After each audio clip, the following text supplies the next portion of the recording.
When I was growing up, I was lucky enough to have a lot of musical and creative influences around me. My parents were in bands together. My dad, every week he was bringing some new music home for us to listen to. My mum, she was involved in local art projects. She had friends who were writers and artists, and this went a long way into shaping the things that were inspiring me. I remember at a very young age going to art classes on the weekends, and this was probably my first experience of art galleries. It was terribly exciting because we would go through the gallery and go through a secret door into the art school, and I remember the smell of paints. I remember just the massive spaces in this gallery, and they are such fond memories to me. I had no idea that many, many years later I would be creating an album based on a painter, but it seems to have gone full circle in a way. Although there were so many inspirations at home, the first big inspiration that sort of caught me off guard was the day that I first saw John Bellany's 1995 painting, The Skate and the Kate. What was so memorable about this was that I'd been on a school trip. We went up to Newcastle to this building to hear an author give a talk, and upon entering that building, this painting was the first thing you would see. It was like a canvas upon a canvas. This bright white minimalist building had this incredible painting in the entryway. You had to walk past it in order to get anywhere, and I feel like it really, really jumped out at me.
It was the use of colour, the intense oranges, blues, the brush strokes that had such an intensity that you just had to do a double take. There was so much going on in this painting, and I had so many questions about it. And it really sparked a huge appreciation of his work and the need to really research this artist. At the time, I was about 13 years old and had no real understanding of a lot of art. I just had those memories of being at an art school when I was so small. There was something very, very comforting about kind of having this new research project and sort of delving into some of his more famous works. When I was doing my GCSE art project, I referenced some of the Bellany harbour scenes. And coming from a sort of fishing town myself, it always felt like there was this little piece of home in his work.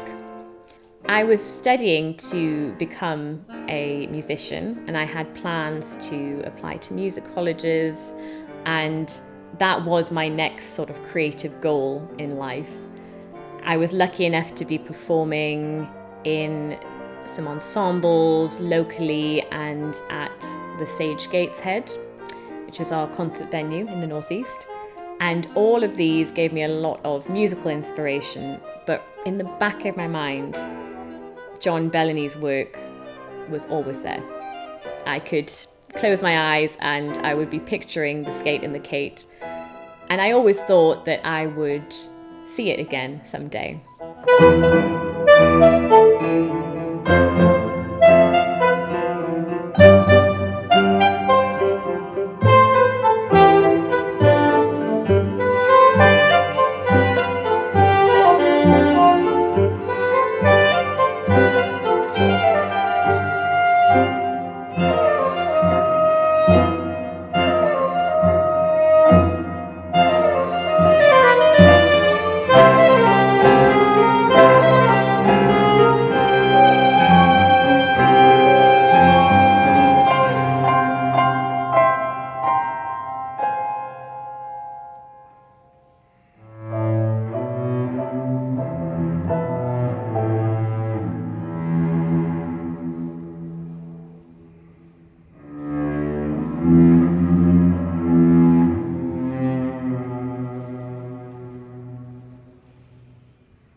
So I went off to college and finished my studies and had a few years of really doing a bit of everything, doing a bit of session work, performing a lot of other people's music, going on tours and festivals, and it was a huge variety of things I was doing.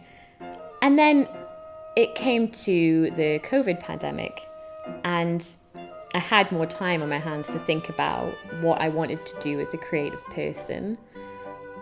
And I also had time to get back into looking at some of John's paintings, doing some reading, and remembered all these details that had intrigued me all those years before.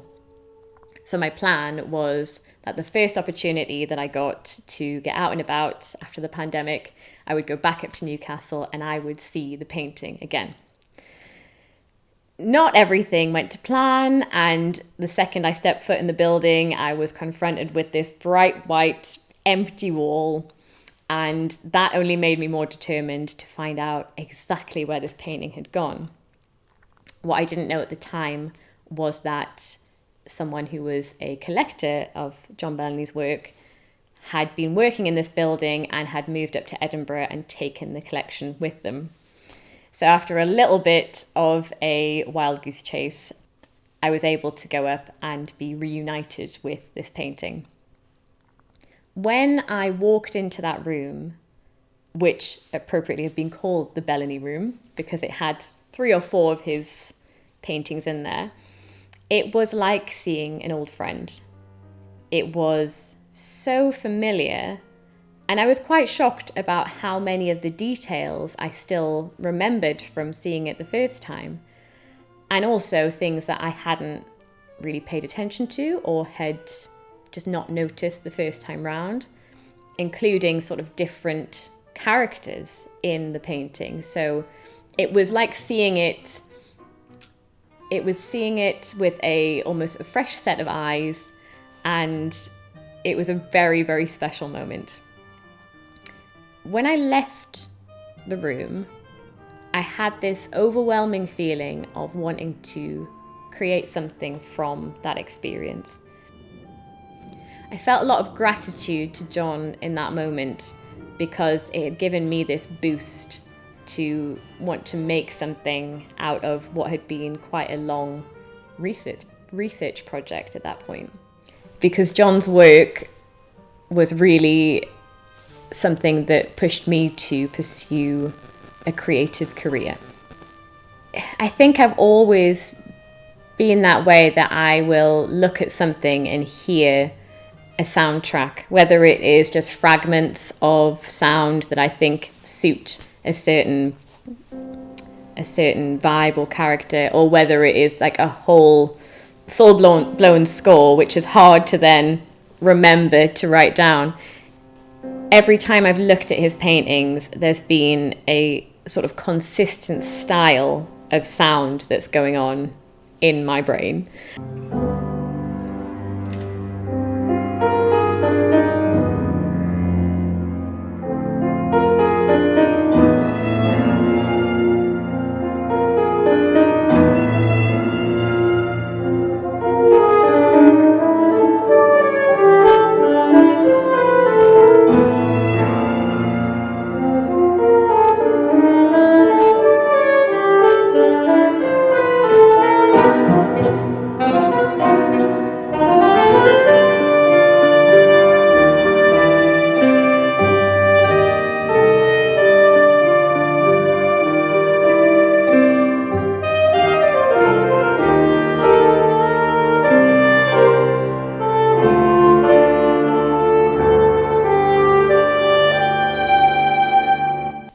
I think that it would have been very interesting to have met John and to have these discussions. The idea at first was to maybe create a piece of music, or maybe something to go alongside his artwork in terms of a performance. But as soon as I sat down to write something, so many ideas came out, and I decided that it would be better to record an album, and if I was going to record an album, it would highlight John's life, both the joy and the struggles. In terms of the instrumentation for the album, I wanted to keep it quite intimate. I knew it wouldn't be a huge ensemble for that reason, and there are a lot of folk inspirations throughout the album. We use a lot of strings. We tend to build up, starting with the strings, to have this almost calm, drone-like effect, and adding the piano and the saxophone for a little bit of extra drama was something that just felt appropriate for certain pieces. There are certain pieces that really are meant to represent the joy and the energy that John showed through his painting and as an individual. And so those are so much fun to play, because you feel like you can really just let it all out, and there are moments of improvisation. So each take that we did when we recorded it was quite different, but that always made me think about John and his painting, and how his paintings would evolve as he would work on them, and why would that be any different to, say, a piece of music?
is one vocal track on the album which is called The Restless Wave. This is inspired by John Bellany's book. Helen was John's wife and a huge, huge part of his life story. When I was reading the book, there was a huge amount that I didn't know about John, more about his personal life and how he was around his family and his friends, and the side of him that wasn't the painter, but the human being. I wanted to create a vocal track to represent this because it has this almost softer sound to it that is more reflective, and I wanted to think about John as this human who had this wonderful career, but who was also a flawed person and who was not afraid to document his struggles on the canvas.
One of the later tracks on the album, Self-Portrait, was not only one of my favourite pieces to compose, but one that I thought was the most poignant.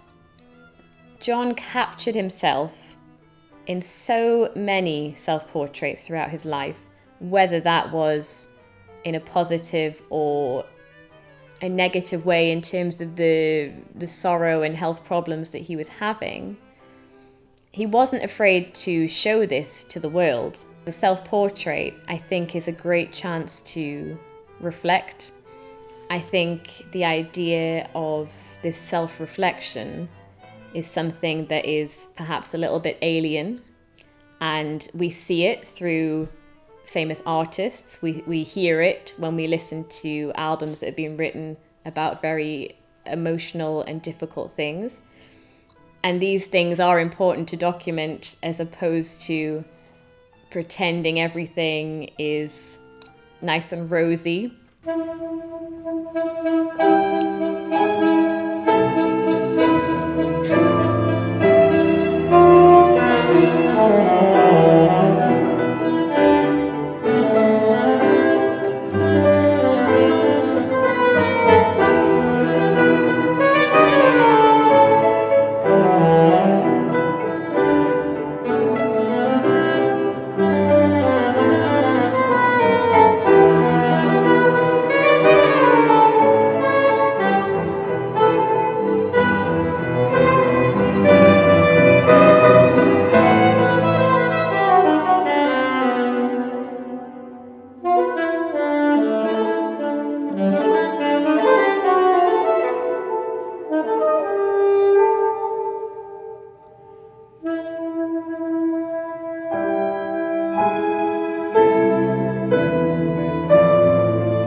We released the album on the 28th of August 2023, which was the 10-year anniversary of John's death. The day before this, I decided to go and visit John, and that meant going to the Royal Academy, where one of his most famous self-portraits was hanging. And I had a moment, or a few moments, where I was listening to one of the tracks from the album, which is called To See You Again, which represents the day that I went back to see The Skate and the Kate. And I was looking at this painting, and everything felt like it came together in that moment.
So I decided to write and release this album.